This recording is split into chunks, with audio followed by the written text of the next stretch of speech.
there is a common myth among many of the persons, many of the graphic designers out there, that we should never combine capital letter with the small letter. But it is not the case.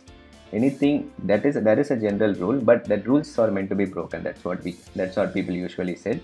So if it, for certain fonts, it definitely looks good when you clubbing caps with the small caps. For example, Fashion Fetish is one font where the caps go well with the small caps. So this no result at all is a key highlight in this sentence. Still, it gels well with this small caps also.